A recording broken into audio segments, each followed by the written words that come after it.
जब तक सीमा के पार आतंकवाद जैसी गतिविधियां होंगी, तब तक व्यापार या रिश्तों में सुधार नहीं हो सकता।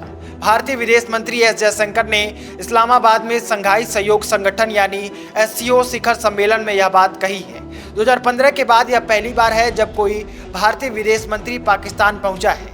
तो हम इस वीडियो में देखेंगे कि एससीओ यानी संघाई सहयोग संगठन क्या है और यह कितना जरूरी है। जयशंकर के इस दौरे के पीछे की कुछ जरूरी बातों को देखेंगे और यह भी देखेंगे कि एससीओ समिट का भारत पाकिस्तान के खराब रिश्ते पर क्या असर पड़ेगा, और आगे देखेंगे कि क्या पाकिस्तान इस बैठक के बाद अपनी हरकतें बदलने वाला है।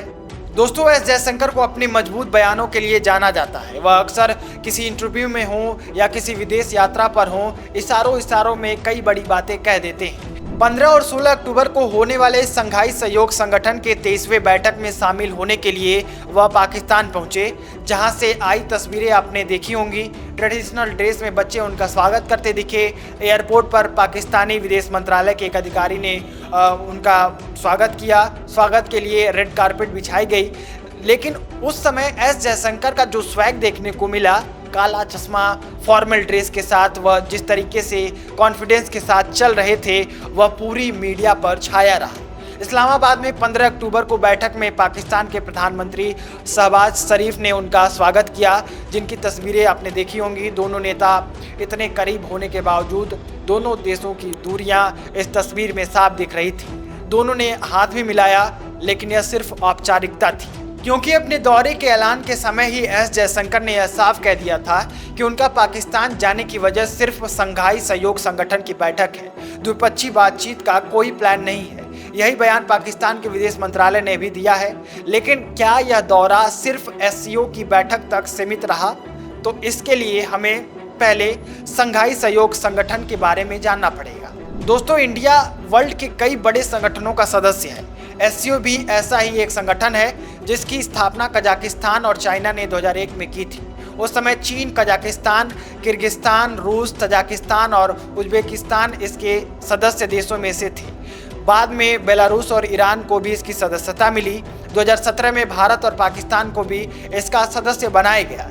यह रीजनल ऑर्गेनाइजेशन में सबसे बड़ा संगठन माना जाता है, जो जियोग्राफिकल तौर पर और पॉपुलेशन के मामले में विश्व का सबसे बड़ा संगठन है।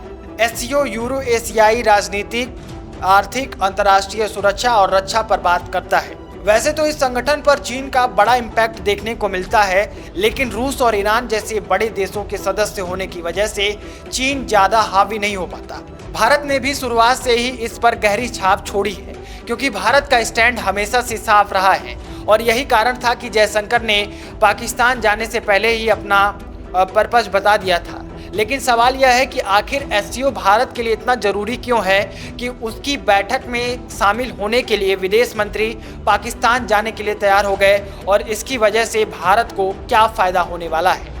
दोस्तों, अगर फ़ायदों की बात करें तो एससीओ की वजह से एक ऐसा माहौल मिलता है, एक ऐसा मंच मिलता है, जहां कई ऐसे देश एक साथ आते हैं जो भारत की सुरक्षा, ऊर्जा और कनेक्टिविटी के लिए बहुत ज़रूरी हैं, और व्यापार के मामले में भी ये बहुत फ़ायदेमंद है।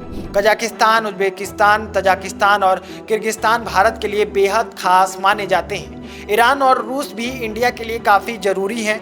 और भारत की बात करें तो भारत 85% फ्यूल बाहर से आयात करता है, और तुर्कमेनिस्तान में प्राकृतिक गैस का चौथा सबसे बड़ा भंडार है। वहीं कजाकिस्तान दुनिया में यूरेनियम का सबसे बड़ा उत्पादक है। ऐसे ही सभी देश अपने अपने खासियत की वजह से भारत के लिए बहुत ज़रूरी हैं।